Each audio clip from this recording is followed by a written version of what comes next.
I was lying in a hospital bed recovering from heart surgery when I heard my own brother tell my executive team, "We need to start preparing for life after him." For a moment, I thought I had heard him wrong.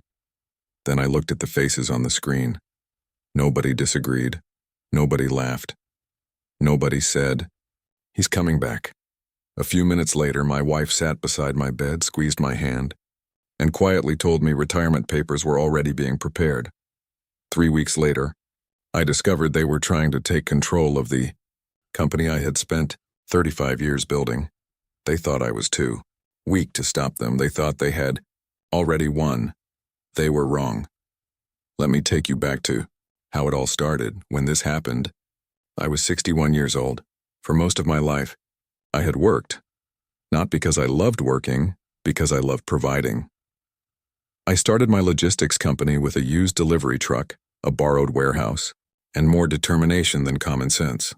There were years when I barely slept, years when I missed birthdays because I was trying to keep payroll running, years when I worried more about my employees feeding their families than I worried about myself. Slowly, the company grew.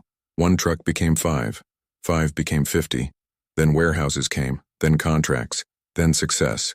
Through all of it, my family stood beside me, or at least I thought they did. My wife handled most of our personal finances. My younger brother worked with me almost from the beginning. I trusted him enough to make him co-o. My son joined the business after college. My daughter built her own life in another state. But she never stopped calling me. I believed we were building something that would outlive me, a family legacy. Then came the heart surgery. The doctors were optimistic. They expected a full recovery, but they warned me I would be away from work for several weeks. Before going into surgery, I signed temporary authority documents so operations could continue smoothly. I wasn't worried. The company was in good hands, or so I believed. The first week after surgery felt normal. Employees called, managers checked in, my brother sent updates, my wife rarely left my side. Everything looked fine. Then little things started changing. An executive meeting happened without me. Nobody mentioned it until afterward. When I asked about it, my brother smiled. "You're supposed to be resting." I accepted that explanation. A few days later, another meeting happened, then another. Soon, major decisions were being made before I even heard about them. Whenever I asked questions, people seemed uncomfortable, like they were afraid of saying the wrong thing. One afternoon, I called a manager who had worked with me for nearly 15 years, asked about a shipping contract. Instead of answering, he said, "Let me check with your brother first." I stared at my phone after the call ended. Why would he need permission to talk to me? The question stayed in my mind, but I pushed it aside. I told myself I was being paranoid. Recovery makes people emotional. At least that's what I thought. Then I joined a video conference. Unexpectedly, nobody knew I was watching. My brother was leading the meeting, not managing things. Temporarily. Leading, there was a difference. At one point, a senior manager asked when I would be returning. My brother leaned back in his chair. Then he smiled. "The company needs to start preparing for life after him." The room went silent, so did I. I waited for someone to challenge him. Nobody did, not one person. The meeting continued as if nothing unusual had been said. That sentence followed me for the rest of the day. Later that evening, my wife arrived with coffee. I told her what happened. She barely reacted. "You need to stop stressing yourself out," she said. Then she looked down at her cup. Maybe retirement wouldn't be such a bad thing. I remember blinking. Retirement? We had never discussed retirement. Not once. The conversation ended there, but something inside me felt unsettled. Over the next several weeks, things became stranger. Financial reports stopped arriving. Access to company records became slower. Questions went unanswered. Whenever I requested information, someone else seemed to approve whether I could see it. That had never happened before. At the same time, rumors started spreading. Employees began talking about leadership, changes, future restructuring, succession planning. Apparently, everyone knew about my retirement, except me. Then my son came to visit. He sat in a chair near my bed and looked uncomfortable. The kind of uncomfortable that tells you someone is hiding something. After several minutes of small talk, he finally spoke. "Dad, maybe it's time to think about slowing down." I looked at him. "Where is this coming from?" He hesitated. Then he admitted my brother had been talking to him. According to my brother, the company needed stability. Transition would be best. Everyone needed to support it. My son wasn't trying to hurt me, I could see that, but somebody had been working very hard to influence him, and that hurt more than I expected. A few days later, my wife started bringing paperwork for me to sign. Most of it seemed routine insurance documents, medical forms, temporary approvals, but a few pages caught my attention. The language was unusually broad. Authority was being transferred in ways that felt unnecessary. When I asked questions, my wife became defensive. "Do you trust me or not?" The moment she said that, something changed. People don't usually ask that question unless trust is already damaged. For 30 years, she had never needed to ask. Now suddenly she did. A week later, I received an email by mistake at 2. Least I think it was a mistake. Attached was a draft announcement. My brother's name appeared under the title Chief Executive Officer. My name appeared underneath Founder, Emeritus, and honorary title, a title for someone who no longer mattered. I read the document 3 times. Nobody had spoken to me. Nobody had asked permission. Nobody had even warned me. My future had already been decided. Without me that night, I barely slept, not because I was angry, because I was confused. How had things changed so quickly? How had the people closest to me started acting like I was already gone? Then came the moment that changed everything. After I returned home, I walked past my office one evening and heard voices from the next room. My wife and my brother were talking. They didn't know I was nearby. At first, I wasn't paying attention. Then I heard my brother laugh. "I'll have complete authority by the end of the quarter." I stopped walking. My wife replied, "And once the trust structure changes, everything becomes much easier." I stood completely still. For the next several minutes, I listened. They talked about ownership, future, compensation, control, expansion plans. Neither of them spoke about protecting me. Neither of them spoke about respecting my wishes. Not once. Everything revolved around what they would gain. I felt something break inside me, not my confidence, not my strength, my illusion. The illusion that this was all a misunderstanding. At that moment, I finally understood. This wasn't concern. This wasn't confusion. This wasn't love. This was a deliberate attempt to replace me. And once I understood that, everything became clear. I stopped reacting, stopped arguing, stopped questioning. My silence made them comfortable. They thought I had accepted defeat. In reality, I was preparing. Over the next month, I quietly contacted attorneys. I reviewed company agreements, ownership records, trust documents, voting structures, everything. The deeper I looked, the more confident I became. Years earlier, after watching another family-owned company collapse because of infighting, I had approved a succession protection clause. At the time it seemed boring. Now it became the most important document in the company. The structure included a voting trust major. Ownership decisions required approval from the trustee.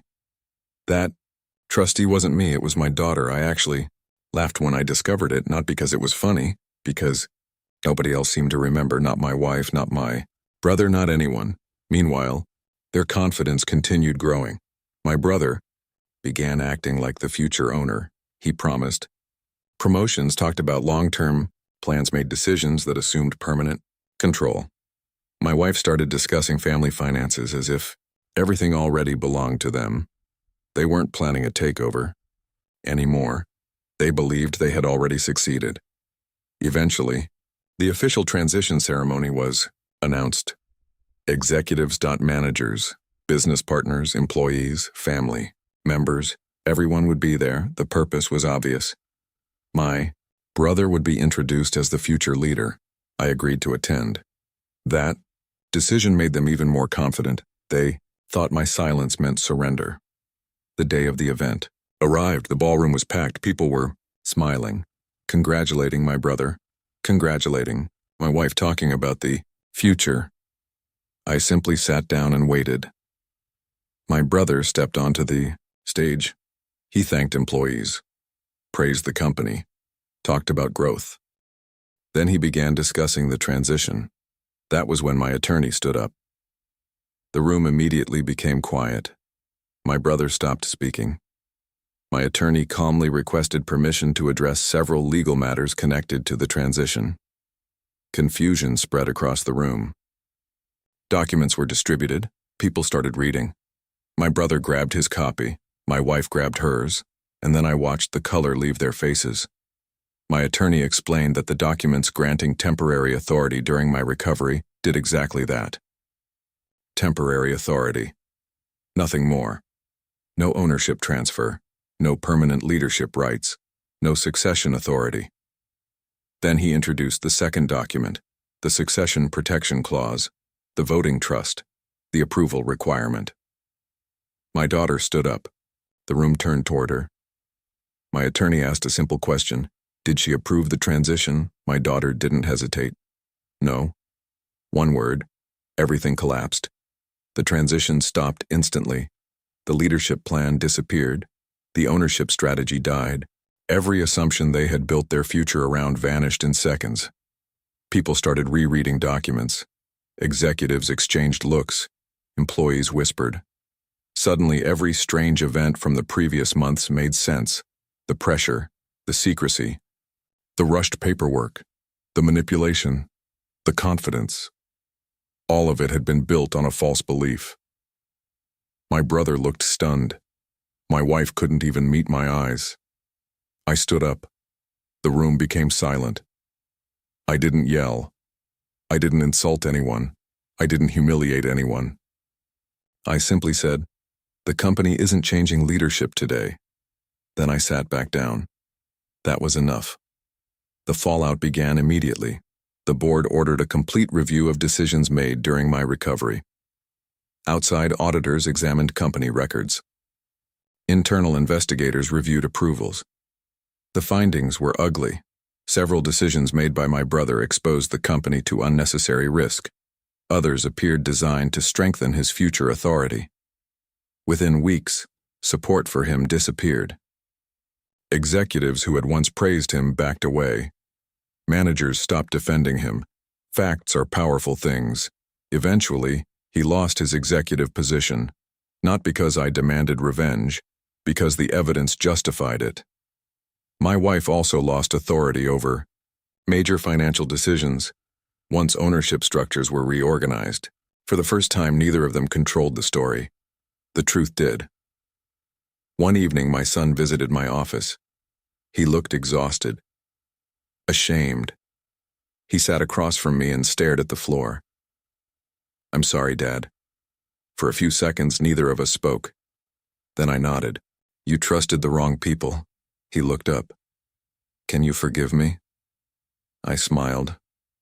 "You never stopped being my son." The relief on his face said more than words ever could. That conversation repaired something important. Over the following months, my daughter became increasingly involved in leadership decisions. Unlike everyone else, she never chased authority, which was exactly why she deserved responsibility. The alliance between my wife and my brother didn't survive. Once power disappeared, their partnership started falling apart. Greed had brought them together. Consequences pulled them apart. 6 months later, we gathered at company headquarters. Employees filled the room.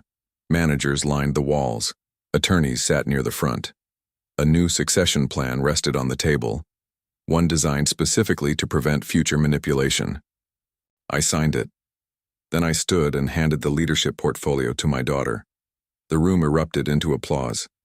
For a moment I looked around, not at the building, not at the company, at the people. And I realized something. Nobody had taken my authority away. The people who tried had only exposed themselves. Real leadership isn't seized, it's trusted. My daughter hadn't replaced me. I had chosen her. That difference mattered. Near the back of the room, My brother stood quietly. Nobody mocked him. Nobody embarrassed him. He simply wasn't the person people trusted anymore, and trust is much harder to rebuild than money. The people who tried to take my legacy lost the very thing they were chasing. As for me, I stepped back when I was ready, knowing the company would remain in the hands of someone who valued responsibility more than control, and for the first time in a long time I felt completely at peace.